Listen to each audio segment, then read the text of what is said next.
네, 이제 저희가 함께 말씀을 나누도록 하겠습니다. 오늘 말씀은 창세기 3장 8절에서 15절 말씀을 가지고 바람이 불 때라는 제목으로 함께 말씀을 나누고자 합니다. 우리가 오늘 새길 말씀은 15절 말씀입니다. 내가 너로 여자와 원수가 되게 하고 내 원수도 여자의 후손과 원수가 되게 하리니 여자의 후손은 내 머리를 상하게 할 것이요 너는 그의 발꿈치를 상하게 할 것이니라 하시고, 이 말씀을 새기시면서 오늘 함께 말씀의 은혜를 나누도록 하겠습니다. 오늘 본문은 아마도 정말 많은 분들이 잘 아시는 너무나 익숙한 성경의 내러티브입니다. 뱀이 에덴 동산 중앙에 있는 선악을 알게 하는 나무를 먹게끔 꼬드겨서 먹은 이야기입니다. 그로 인해서 우리 세상 가운데 죄가 들어오고 죄로 인해서 사망이 발생했다라는 그 내러티브의 그 첫 번째 이야기가 되는 것이죠.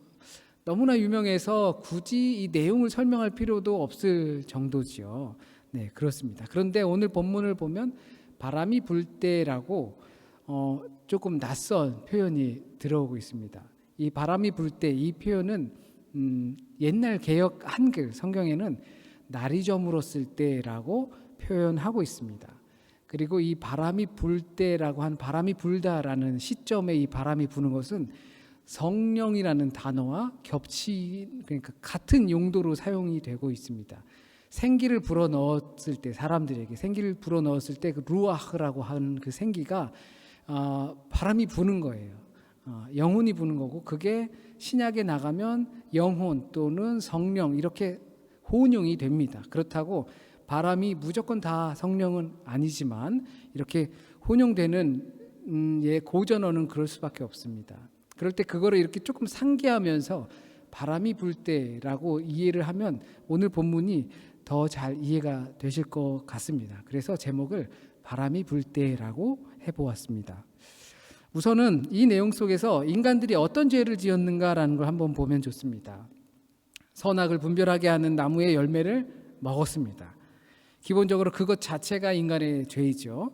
모든 것이 다 허락되었지만 유일하게 금지된 열매, 선악을 알게 하는 나무의 열매를 먹지 않는 것이었습니다. 하나님께서 이 인간들에게 유일하게 내린 금지 명령입니다.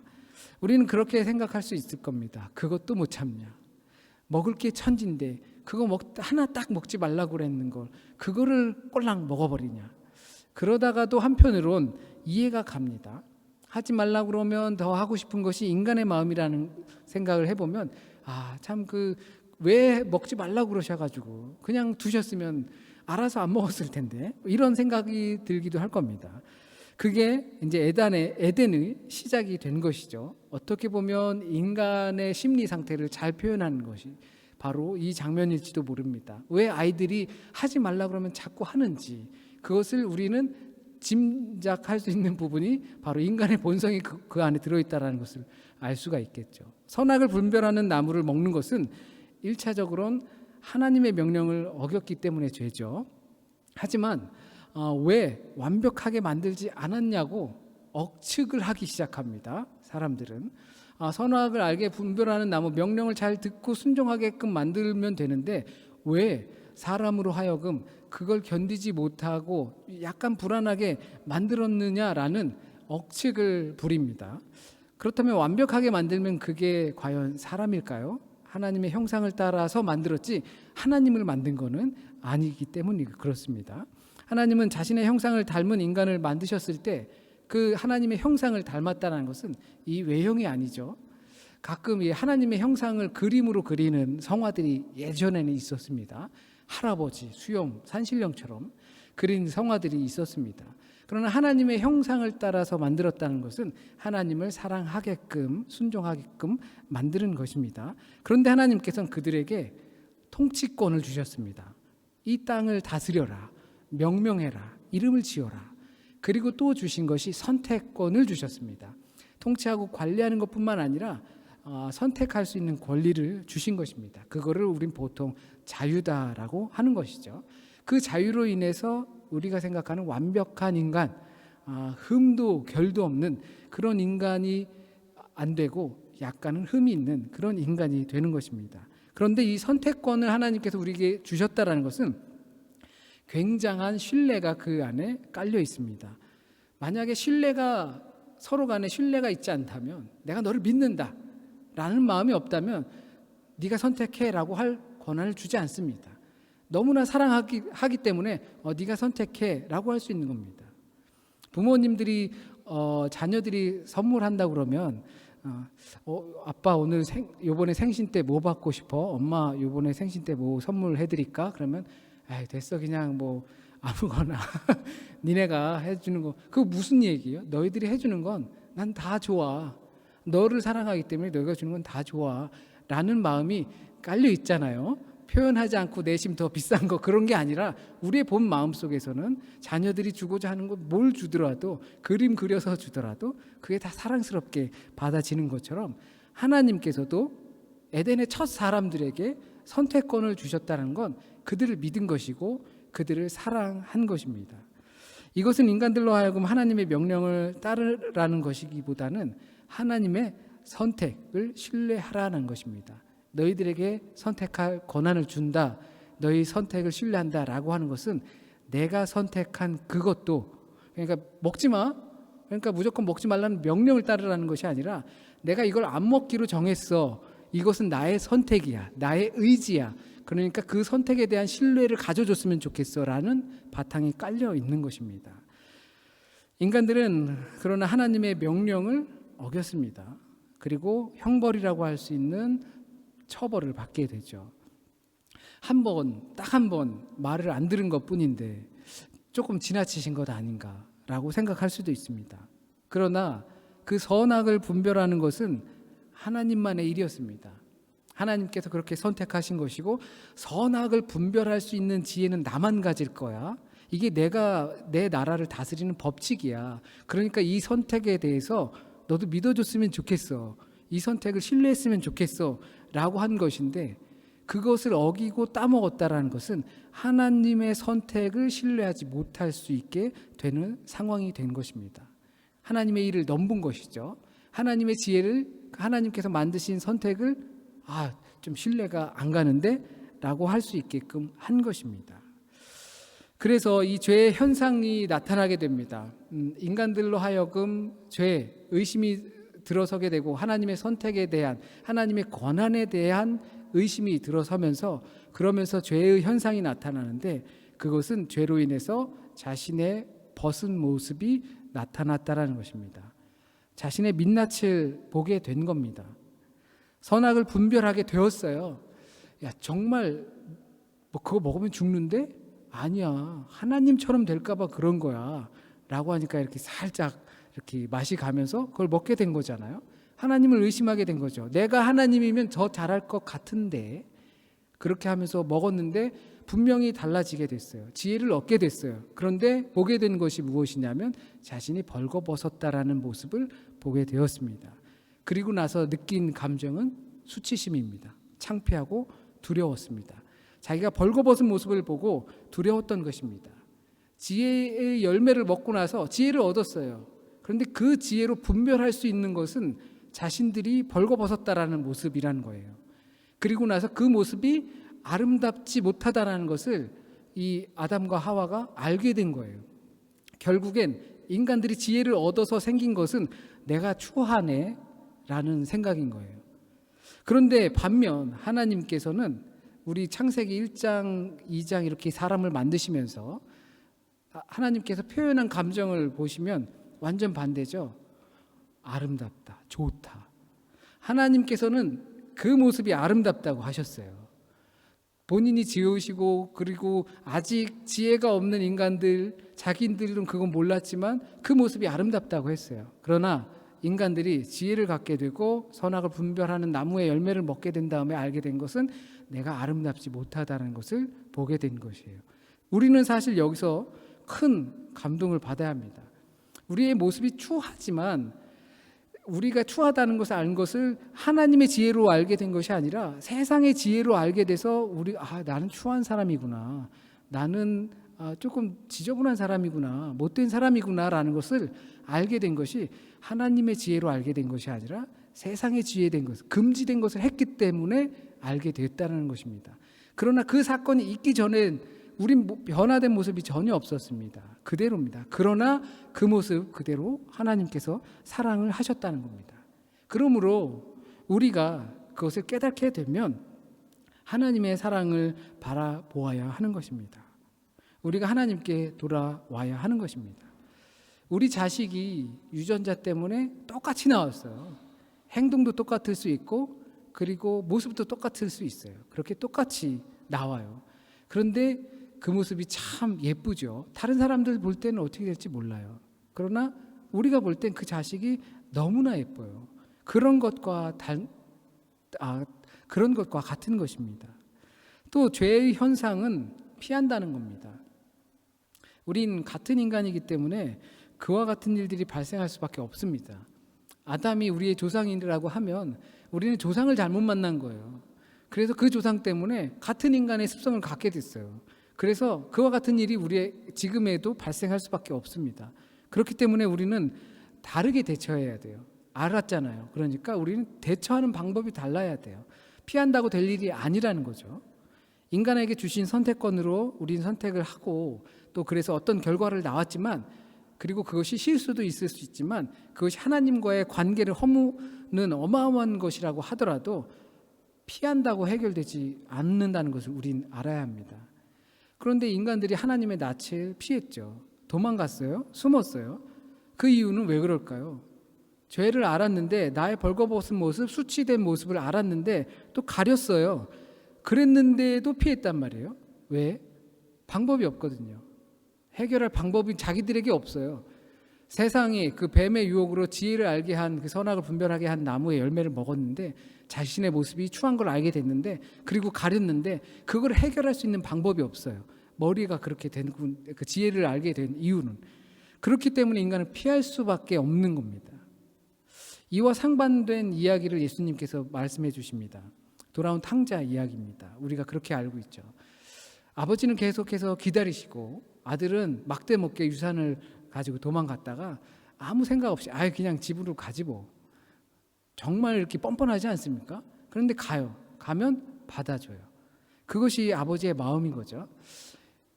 에덴 동산에서 아담과 하와가 하나님의 인기척을 느꼈어요. 바람이 불 때 하나님이 그 동산을 거니실 때 인기척을 느꼈어요. 그리고 나서 한 것이 숨었다라는 것입니다. 하나님께서 우리에게 주신 그 선한 양심이 우리는 발동이 될 겁니다. 하나님께서 나와 함께 하신다는 인기척이 우리에게 느껴질 겁니다. 또 그게 어떤 순간이든 그럴 때 우리는 숨지 말고 하나님께서 함께 하신다는 것을 인지하고 하나님께로 돌아와야 하고 내가 하고자 하는 행동을 멈춰야 하고 돌아서 와야 한다는 것입니다. 왜냐하면 답습하면 안 되잖아요. 그러면 영원한 사망으로 가는 것과 같기 때문에 그렇습니다. 그런 그들을 하나님께서 부르십니다. 그런데 애석하게도 하나님께서 부르시는데도 피하죠. 아담아 어디 있느냐라고 부르십니다. 하나님께서 인간의 죄를 알고 부르시는 겁니다. 그런데도 피하는 거죠. 성경에서는 부르시는 장면들이 자주 나옵니다. 하나님께서 쓰시고자 하는 사람들을 부르십니다. 그런데 그 부르시는 장면들과 상황과 역사적 배경들을 이렇게 성경에서 말하는 부분들을 곰곰이 보면 항상 좋은 것 같지는 않아요. 우리가 생각할 때 하나님께서 나를 부르셨다라고 하면 하나님께서 내가 영적인 상태가 깨어 있어서 하나님과 교제하는 그 관계가 있으니까 내가 하나님의 부르심을 받는구나 라고 생각할 겁니다. 저도 그랬어요. 그런데 이 성경에서 상황을 보니까 아담을 부르실 때 죄가 있었다라는 상태에서 부르신 것이에요. 그 전에는 아담을 부를 필요가 없어요. 약속해서 야 아담아 우리 그 에덴 동산 중앙 오른편에서 한 150보 떨어진 곳에서 오늘 만날까? 이러지 않으셨어요. 그런 관계가 아니었기 때문에 그래요. 그런데 굳이 부르신다라는 것은 하나님과의 관계가 멀어져 가고 있다는 것을 알게 하는 부분입니다. 사무엘을 부를 때도 그러셨어요. 사무엘이 문제가 아니라 시대적 상황이 너무나 어두웠어요. 사사기는 뭐 말할 것도 없죠. 또 바울을 주님께서 부르셨어요. 바울은 친히 자기가 사도행전에 따르면 음성을 듣고 바울의 고백에 따르면 주님을 보고 했던 것이죠. 바울을 주님이 부르셨어요. 왜냐하면 그 사람이 죄를 저지르면서 다녔기 때문이죠. 그리스도인들을 죽이면서 다녔기 때문에 그런 것입니다. 그런 것을 생각할 때 하나님께서 우리를 부르신다라고 생각하면 분명히 내가 착해서 내가 쓸만해서가 아니라 나의 문제라든지 또는 내가 책임져야 할 상황들이 쉽지 않은 것이라는 것을 분명히 알아야 할 때라는 것이라 생각이 듭니다. 하나님께서 그 부르시는 상황은 우리를 어둠 가운데 빛으로 부르시는 것입니다. 그래서 그 부르심의 자리는 때로는 기쁨도 있지만 나를 부르셔서 사용하시니까 얼마나 기쁩니까? 하지만 그 자리가 얼마나 힘들고 어려운 상황인지 때로는 나의 문제라는 것을 깨닫게 되면 정말 깊은 슬픔과 고뇌의 자리가 되지 않을 수 없는 것이죠. 하나님께서 우리를 부르셨다는 것은 하나님 나라를 위해 막중한 것을 맡기신 겁니다. 우리 개인이 생각할 땐 사소한 것과는 차원이 다릅니다. 우리가 개인이 생각할 땐 별 볼 일 없는 것처럼 느껴질 수도 있는 거죠. 저희가 이제 기도하고 이렇게 교회를 위해서 기도하고 하실 때 연약한 교회, 약한 교회 이런 기도는 안 했으면 좋겠습니다. 우리 자체를 하나님께서 부르셔서 쓰시는 건데 그거를 사소하게 여기는 부분이라고 생각합니다. 몇천 명이 모이는 교회랑 우리 교회랑 헌금수만 다르고 인원수만 다릅니다. 그것 말고는 사실 우리에게 하나님께서 맡겨주신 그 콜링, 부르심은 아담을 부르신 것과 같고 사무엘을 부르신 것과 같고 바울을 부르신 것과 같습니다. 그렇게 느끼셔야 하는 것입니다. 그리고 그것을 따라서 우리가 일을 하고 또 사역하고 해야 되는 것이지 그래야지만 우리가 생명을 위한 일을 할 수 있는 것입니다. 이 죄에 발을 들여놓은 인간들은 부끄러움에 피하기만 하는 것이 아니라 이제 죄를 양산시킵니다. 숨었다가 이제 숨음으로 말미암아 죄를 더 만들어내는 것이죠. 보통 죄가 숨어서 나타나잖아요. 어둠 속에서 나타나요. 숨는다라는 것은 이제 죄를 짓겠다라는 것과 같은 것이 되겠죠.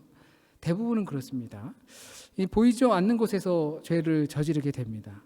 숨는다는 것이 그런 의미가 있는데 거기서 두 가지 현상이 나타납니다. 첫 번째가 핑계를 댑니다. 핑계를 댐으로 죄를 양산시키는 겁니다. 어디까지 양산시키냐면 자기 부끄러움을 핑계로 허울을 덮고 그 다음에 하나님께서 주신 창조물 그것에 대한 허물을 드러내고 험담을 하기 시작합니다. 핑계를 댄다는 것이 그렇게 되는 것이죠. 왜냐하면 내 잘못이 아니라 하나님께서 나에게 주신 그 사람 때문에 내가 이런 일이 생겼습니다. 그 사람은 하나님께서 창조하신 그 뱀 때문에 이렇게 됐습니다. 결국엔 누구 탓이라는 거예요? 하나님 탓이라는 것이죠. 하나님, 왜 나를 완벽한 하나님으로 만들지 않으셨나요? 라고 하는 것과 같은 것입니다. 우리가 숨어서 죄를 저지르는 그 핑계의 죄들이 하나님의 창조 그리고 하나님의 역사를 부정하는 일로 가게 되는 것입니다. 하나님의 자리를 넘본 것이 결국 인간들의 죄였는데 하나님의 선택과 신뢰를 허물어뜨린 것이 인간의 선택이었는데 그것으로 인해 밝아진 인간의 지혜는 결국 하다 하나님을 원망하고 하나님의 창조 행위에 결함이 있다고 이야기를 하는 것입니다. 간혹 이런 말을 씁니다. 어떤 범죄자들, 흉악범들 이렇게 보면 정말 그 창피한 줄 모르는 범죄자들이 있죠. 그래서 어쩜 저렇게 부끄러운 걸 모르냐라고 하기도 합니다. 자기 죄를 모르는 파렴치한을 향해서 하는 말들입니다. 우리의 모습입니다. 그것이 하나님 앞에 서 있는 우리의 모습일지도 모릅니다. 핑계는 그렇게 부끄러움을 모르는 행위를 나타냅니다. 숨어서 이리저리 둘러대다 보니 인간이 뻔뻔해집니다. 처음에는 어렵지 않다가 그것이 적응되다 보면 습관이 됩니다. 좋은 일이든 나쁜 일이든 그런 것 같은데 그 파급 효과는 상당한 차이를 보입니다. 부끄러워서 옷을 헤입고 숨었는데 하나님의 부르심에 두려움이라는 걸 가졌는데 뻔뻔하게도 하나님의 창조가 잘못되었다는 더 큰 죄를 범하게 됩니다. 숨거나 숨기면 이렇게 될 수밖에 없는 것입니다. 아담과 하와가 할 수 있는 것이 숨고 핑계 대는 것 외에는 없었을까요? 선악을 분별하는 나무의 열매를 먹고 나서 지혜를 얻고 나타난 현상이 바로 이런 것들입니다. 자신의 부끄러움을 알게 되었고, 그리고 숨게 되었고, 핑계를 대고, 그리고 하나님의 창조 행위에 대해서 반하는 행동을 하게 된 것입니다. 그래서 결국 죄의 결과는 책임을 피할 수 없게 되었습니다. 사망입니다. 인간들이 선악을 알게 하는 그 나무 열매를 먹었지만, 그래서 눈이 밝아지고 일련의 사건들이 나타났지만, 그리고 새로운 인생을 살게 되었지만, 그 인생은 죽음으로 가는 것이었습니다. 그 죽음은 분열로 인한 단절입니다. 서로 핑계를 대고 미루려고 하고 하나님의 창조를 헐뜯고 하는 것은 분열을 뜻하는 것입니다. 죄가 양산되는 곳에선 연합과 조화가 아니라, 사랑이 아니라 미움과 다툼과 분열이 나타나게 되어 있습니다. 보통 에덴은 최초의 성전이다 이렇게 말들을 합니다. 그 성전 안에서 분열이 나타나는 것입니다. 죄로 인해서. 지금 우리 시대에 있는 그 교회들 안에서도 분열이 나타나는 것은 죄 때문에 그렇습니다. 그리고 바울의 개념으로 우리 마음의 성전, 이 성전 안에서도 죄 때문에 분열이 나타나는 것입니다. 사탄은 그렇게 일을 합니다. 내 안에서 분열이 일어나게 하고, 가정에서 분열이 일어나게 하고, 공동체 안에서, 사회 안에서 분열이 일어나게 합니다. 그래서 찢어놓는 겁니다. 찢어놓으면 힘이 약해지거든요. 그때 사망의 길로 가는 것입니다. 피조세계 간의 분열을 만들고 결국에는 하나님과의 분열, 곧 단절을 만들어내는 것입니다. 이것은 근본적으로 하나님과 인간의 관계가 우선되고, 이것이 성공하지 못하면 피조세계의 삶과 인간 사이의 삶도 역시 큰 문제가 발생한다는 것을 보여주고 있는 것입니다. 그리스도인들은 그래서 숨고 핑계를 대며 분열을 조장하는 것이 아니라 도리어 숨은 장소에서 나와야 합니다. 그리고 내가 잘못했습니다, 제 모습이 부끄럽습니다 라고 할 수 있어야 하는 겁니다. 그래서 하나님은 우리에게 왜 그랬니? 라고 물으십니다. 네가 왜 그랬니? 내가 먹지 말라는 걸 먹었니? 라고 하는 장면이 정말 독특한 장면입니다. 왜냐하면 그 핑계의 끝인 뱀에게는 그걸 묻지 않으십니다. 마치 너 이럴 줄 알았어 다 아셨던 것처럼 뱀에게는 1절 묻지 않고 뱀에게 징벌을 내리십니다. 뱀은 변명할 여지도 없습니다. 핑계도 못 대게 합니다. 뱀에 대한 심판은 이사야 65장 25절에 보면 새하늘과 새 땅이 이루어져도 이리와 양이 같은 음식을 먹는다라고 이사야를 통해서 표현하고 있는데, 뱀은 오늘 본문처럼 여전히 흙을 먹습니다. 영원한 징벌의 대상이 된 것입니다. 이 뱀이 회복하고 타일르고 우리랑 함께 가고 그럴 대상이 아니라는 것입니다.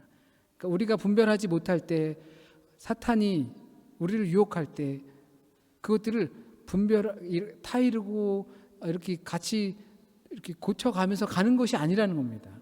악성 종양입니다. 악성 종양을 다스리고 얼르고 이렇게 해서 가는 게 아니라 그거는 제거해내야 하는 것과 같은 것이라는 겁니다.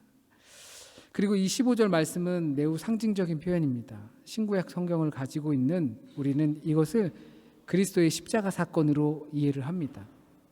여자의 후손인 예수, 뱀의 후손인 사탄, 결국 예수께서 사탄의 머리를 짓누르지만 그 상처를 피할 수는 없습니다.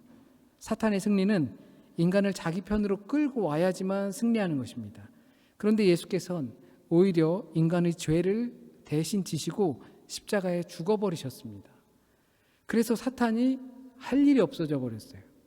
사탄도 십자가에서 성자 구원자를 바라보면서 멍 때리고 있을 수밖에 없는 상황이 발생한 것입니다. 이 상황의 표현이 바로 15절이라고 이해하시면 좋을 것 같습니다. 그래서 바울은 십자가의 길이 멸망하는 자에게는 미련한 것이지만 구원을 받은 우리에게는 하나님의 능력이라고 이야기합니다. 하나님은 죄의 길로부터 해방이 무엇인지 창세기부터 설명해 주고 있습니다. 우린 죄로부터 자유로울 수는 없습니다. 어느 누구도 그 아래에 있습니다. 그렇기 때문에 나 같은 죄인 살리신 주님을 봐야 하는 것입니다. 누구를 볼 것도 없습니다. 그런 우리를 부르시는 하나님은 우리의 죄 때문입니다. 우린 비록 우리의 모습이 부끄럽고 창피하게 느낄 수 있습니다. 하지만 우리 안에 여전히 하나님을 향한 마음이 있고 기다리시는 아버지가 있습니다. 우리가 그것을 이길 수 있는 것은 여인의 후손 예수 그리스도밖에 없음을 저와 여러분이 깨달으시길 바랍니다. 기도드립니다. 하나님, 우리를 어떻게 사랑하시는지 너무나 잘 압니다. 그리고 우리의 모습이 어떤지도 또한 너무나 잘 압니다. 하나님은 우리를 사랑이라 불러주셨는데 그 사랑받은 나는 부끄럽게 여겨집니다. 그것을 나의 능력으로 하다 보니까 아무리 노력해도 그 모습이 여전히 부끄럽게 여겨집니다. 나의 능력으로 하는 것이 아니라 내 안에 살아계신 예수 그리스도로 말미암아 되어질 수 있게 인도하여 주세요. 또한 내가 그리스도와 함께 십자가에 못 박혀 죽은 것과 같이 그 십자가에 달리신 예수 그리스도로 말미암아 되어질 수 있게 하나님 인도해 주세요.